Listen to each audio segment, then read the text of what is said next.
ধানমন্ডি ৩২-এ ভাঙচুরের অভিযোগে মামলার মুখোমুখি হতে যাচ্ছেন ডক্টর ইউনূস। দায়িত্ব ছাড়া সপ্তাহ না পেরোতেই এবার অন্তর্বর্তী সরকারের প্রধান ডক্টর মোহাম্মদ ইউনূস সহ তার নেতৃত্বাধীন উপদেষ্টাদের বিরুদ্ধে শুরু হতে যাচ্ছে আইনি লড়াই। ইউনূসের নাম আবারও নতুন করে রাষ্ট্রদ্রোহের অভিযোগ এনে মামলার ঘোষণা দেওয়া হয়েছে। আর সেই মামলার ঘোষণা দিয়েছেন বাংলাদেশ মুসলিম লীগের সভাপতি ও সুপ্রিম কোর্টের সিনিয়র আইনজীবী মোহসিন রশিদ। অ্যাকশন শুরু। ডক্টর ইউনূসের বিরুদ্ধে রাষ্ট্রদ্রোহ মামলার ঘোষণা দিয়ে হঠাৎ কি বললেন তারেক রহমান।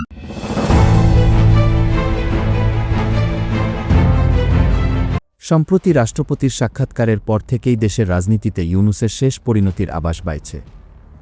একের পর এক মামলা ডক্টর ইউনূসের বিরুদ্ধে, এমনকি ধানমন্ডি ৩২ ভাঙচুরের মামলা হচ্ছে। ফাইনালি গ্রেফতার হচ্ছেন ডক্টর ইউনূস। বিস্তারিত জানুন ভিডিওতে। অন্তর্বর্তী সরকার থেকে দায়িত্ব ছাড়ার সপ্তাহ পার না হতেই মামলার মুখোমুখি হচ্ছেন অধ্যাপক ডক্টর মোহাম্মদ ইউনূস। 4টি অপরাধের কারণে ডক্টর মোহাম্মদ ইউনূস সহ তার নেতৃত্বাধীন সরকারে যারা উপদেষ্টা ছিলেন তাদের বিরুদ্ধে মামলা করা হচ্ছে। ঢাকা বিশ্ববিদ্যালয়ের আইন বিভাগের অধ্যাপক শেখ হাফিজুর রহমান কার্জন এ মামলা করার ঘোষণা দিয়েছেন। সম্প্রতি অনলাইন প্ল্যাটফর্মে অনুষ্ঠিত একটি অনুষ্ঠানে এই ঘোষণা দেন হাফিজুর রহমান কার্জন। তিনি জানান, ইউনূস অ্যান্ড গংদের বিচার হওয়া উচিত কয়েকটি কারণে। একটি, সংবিধান লঙ্ঘন, আরেকটি রাষ্ট্রীয় সার্বভৌমত্ব বিপন্ন করা এবং ডক্টর ইউনূস ইউএস এর সঙ্গে যেসব চুক্তি করেছে সেসব চ্যালেঞ্জ করে আরেকটি মামলা করা যেতে পারে। হাফিজুর রহমান কার্জন হুঁশিয়ারি দিয়ে জানান, আরেকটি মামলা করা হবে বঙ্গবন্ধু শেখ মুজিবুর রহমানের ৩২ নম্বর বাড়ি ভাঙচুর নিয়ে। সেখানে যে দুষ্প্রাপ্য ডকুমেন্ট ছিল, যে সমস্ত এভিডেন্স ছিল, সেটা দেশি বিদেশি কার ইন্ধনে বারবার ভাঙা হলো এবং অন্তর্বর্তী সরকারের কারা ভেতর থেকে এটা হতে দিলেন, সেখানে পুলিশ সেনাবাহিনী কেন গেল না, সেটা নিয়ে একটা মামলা হবে। ১.৫ বছরে ১৩৩টি অধ্যাদেশ জারি করা হয়েছে উল্লেখ করে কার্জন জানান, গত 18 মাসে ১৩৩টি অধ্যাদেশ জারি করা হয়েছে, যা অস্বাভাবিক বিষয়। এ সংক্রান্ত একটি বিবিসির প্রতিবেদনের কথা উল্লেখ করে তিনি জানান, ১৩৩টি অধ্যাদেশের মধ্যে ১৩২টি অধ্যাদেশই অনিশ্চয়তার মধ্যে।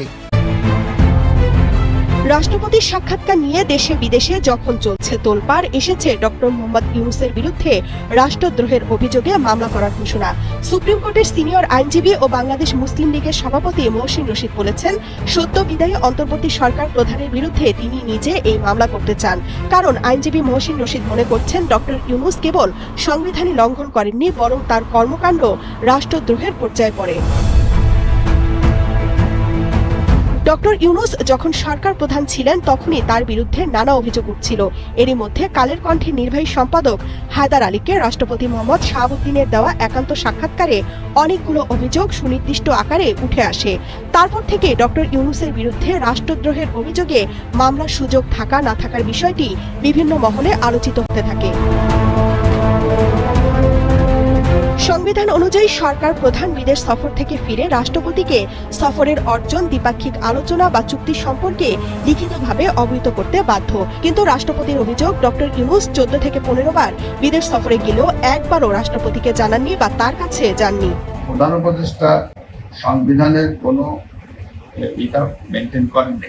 উনি বিদেশ সফরে যাবেন, সেখান থেকে ফিরে এসে আমার সঙ্গে দেখা করলেন এবং আমাকে ওই আউটপুটটা জানাবেন, কি আলোচনা হলো, কি হলো, কোনো কি চুক্তি হলো, কি ধরনের কথাবার্তা হলো, এটা আমাকে লিখিতভাবে অ্যাপ্রাইজ করার কথা। উনি তো বোধহয় 14-15 বার বাইরে একবারও জানান।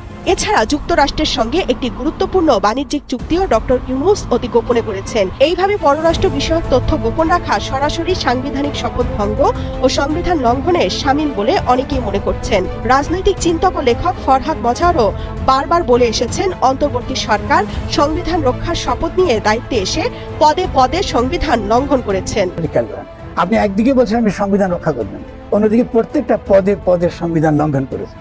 মানে আপনি সংবিধান রক্ষা করেন নাই, আবার আপনি নতুন গঠনতন্ত্র প্রণয়ন করেন নাই। সংবিধানের অনুচ্ছেদ 48-এর 5-এ বলা আছে, প্রধানমন্ত্রী রাষ্ট্রীয় বা পররাষ্ট্রীয় নীতি সংক্রান্ত বিষয়াদি সম্পর্কে রাষ্ট্রপতিকে অবহিত রাখবেন এবং রাষ্ট্রপতি অনুরোধ করলে যে কোনো বিষয় মন্ত্রিসভায় বিবেচনার জন্য পেশ করিবেন।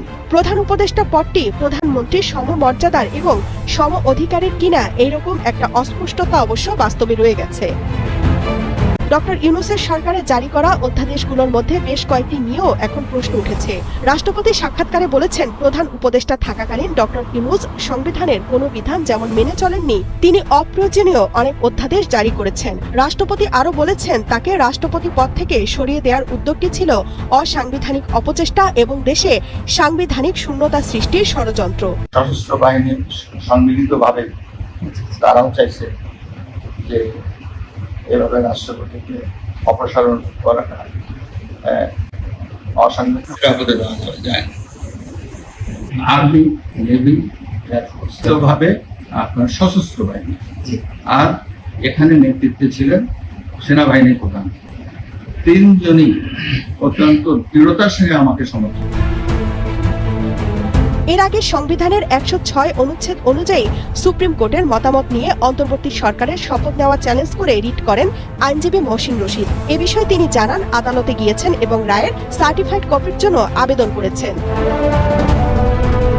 ভবিষ্যতে যেন আর কোনো অবৈধ বা অসাংবিধানিক অন্তর্বর্তী সরকার না আসে, সেই সতর্কবার্তাও দেন সুপ্রিম কোর্টের সিনিয়র এই আইনজীবী। প্রেস উইং অপসারণ, বঙ্গভবন ঘেরাও এবং রাষ্ট্রপতিকে অপসারণের চেষ্টার মতো ঘটনাগুলোকে রাষ্ট্রীয় শিষ্টাচার বিরোধী হিসেবে উল্লেখ করেছেন তিনি। এ ঘটনার পিছনে ডক্টর ইউনূসের সম্পৃক্ততা বা নীরব সমর্থন ছিল কিনা তা খতিয়ে দেখতে তদন্ত কমিটি বা কমিশন গঠনের দাবি জানানো হয়েছে।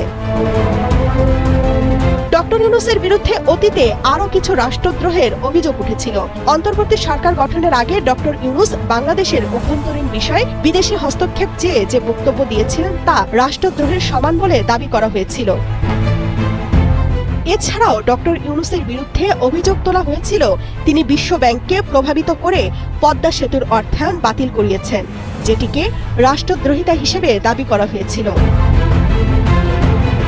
বাংলাদেশে রাষ্ট্রদ্রোহিতার শাস্তি মৃত্যুদণ্ড বা যাবজ্জীবন কারাদণ্ড সহ অর্থদণ্ড। দণ্ডবিধির 124-এর ক ধারা অনুযায়ী এটি একটি আমলযোগ্য, জামিন অযোগ্য অপরাধ। এছাড়া দণ্ডবিধির 124 ধারা অনুযায়ী বাংলাদেশের রাষ্ট্রপতি বা সরকারকে আক্রমণ, অপরাধমূলক বল প্রয়োগ বা অবরুদ্ধ করার চেষ্টার শাস্তি 7 বছর পর্যন্ত কারাদণ্ড এবং সাথে জরিমানা। বাংলাদেশের সংবিধানের 7-এর ক অনুচ্ছেদ অনুযায়ী সংবিধান লঙ্ঘন করা রাষ্ট্রদ্রোহের শামিল অপরাধ, যার শাস্তি মৃত্যুদণ্ড বা যাবজ্জীবন কারাদণ্ড। তামান্না তাহসিন খান, কালের কণ্ঠ। রাজনৈতিক অঙ্গনে নতুন করে উত্তেজনা ছড়িয়ে পড়েছে। বিএনপির ভারপ্রাপ্ত চেয়ারম্যান ও বর্তমান প্রধানমন্ত্রী তারেক রহমানের একটি সাম্প্রতিক বক্তব্যকে কেন্দ্র করে সাবেক অন্তর্বর্তী সরকারের প্রধান উপদেষ্টা ডক্টর মোহাম্মদ ইউনূসের বিরুদ্ধে রাষ্ট্রদ্রোহ মামলার সম্ভাবনা নিয়ে আলোচনা তীব্র হয়েছে। শিরোনামে উল্লেখিত অ্যাকশন শুরু, সাবেক প্রধান উপদেষ্টা ডক্টর ইউনূসের বিরুদ্ধে রাষ্ট্রদ্রোহ মামলার ঘোষণা দিয়ে হঠাৎ একই বলেন প্রধানমন্ত্রী তারেক রহমান। ধরনের সংবাদ শিরোনাম সামাজিক যোগাযোগ মাধ্যম ও অনলাইন প্ল্যাটফর্মে দ্রুত ছড়িয়ে পড়লেও ঘটনার পুরো প্রেক্ষাপট বিশ্লেষণ করলে দেখা যায় বিষয়টি এখনো পুরোপুরি নিশ্চিত বা সরাসরি ঘোষিত নয়। সূত্রগুলো থেকে জানা গেছে, গত কয়েকদিনে প্রধানমন্ত্রী তারেক রহমান একটি ফেসবুক লাইভে ডক্টর ইউনূসের নেতৃত্বাধীন সাবেক অন্তর্বর্তী সরকারের কয়েকজন উপদেষ্টা সহ ডক্টর ইউনূসের বিরুদ্ধে দুর্নীতির গুরুতর অভিযোগ তুলেছেন। তিনি দাবি করেছেন যে দুর্নীতির তথ্য প্রকাশ পাওয়ার আশঙ্কায় অনেকে আগেভাগে দেশ ছেড়ে চলে গেছেন। এই বক্তব্যের পরে সামাজিক মাধ্যমে কিছু ব্যক্তি ও গ্রুপ এটিকে রাষ্ট্রদ্রোহের সঙ্গে যুক্ত করে আলোচনা শুরু করেন। তবে প্রধানমন্ত্রী নিজে সরাসরি রাষ্ট্রদ্রোহ মামলা করার কোনো আনুষ্ঠানিক ঘোষণা দেননি বলে জানা যায়। এদিকে রাষ্ট্রদ্রোহ মামলার প্রসঙ্গটি আসলে সবচেয়ে বেশি উঠে এসেছে বাংলাদেশ মুসলিম লীগের সভাপতি ও সুপ্রিম কোর্টের সিনিয়র আইনজীবী মহসিন রশিদের একটি সাক্ষাৎকার থেকে।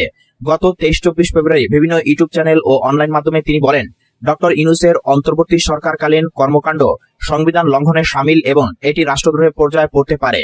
তিনি সুনির্দিষ্টভাবে উল্লেখ করেন যে প্রধানমন্ত্রীর পদ শূন্য থাকা অবস্থায় রাষ্ট্রপতি একমাত্র সাংবিধানিক কর্তৃপক্ষ ছিলেন এবং তাকে দায়িত্ব পালনে বাধা দেওয়া হয়েছে। মহসিন রশিদ এই অভিযোগের ভিত্তিতে মামলা দায়েরের প্রস্তুতি নিচ্ছেন বলে জানিয়েছেন। রাজনৈতিক বিশ্লেষকরা মনে করছেন, এই ঘটনা প্রবাহ বাংলাদেশের সাম্প্রতিক রাজনৈতিক পরিবর্তনের পরিপ্রেক্ষিতে অত্যন্ত স্পর্শকাতর। 2025 সালের শেষের দিকে অন্তর্বর্তী সরকারের পতনের পর নির্বাচনের মাধ্যমে বিএনপি জোট ক্ষমতায় আসে এবং তারেক রহমান প্রধানমন্ত্রী হিসেবে দায়িত্ব গ্রহণ করেন। এরপর থেকে সাবেক অন্তর্বর্তী সরকারের বিভিন্ন সিদ্ধান্ত ও কর্মকাণ্ড নিয়ে প্রশ্ন উঠছে। একদিকে দুর্নীতির অভিযোগ, অন্যদিকে সাংবিধানিক ব্যাখ্যা নিয়ে বিতর্ক। এসব মিলিয়ে পরিস্থিতি জটিল আকার ধারণ করেছে।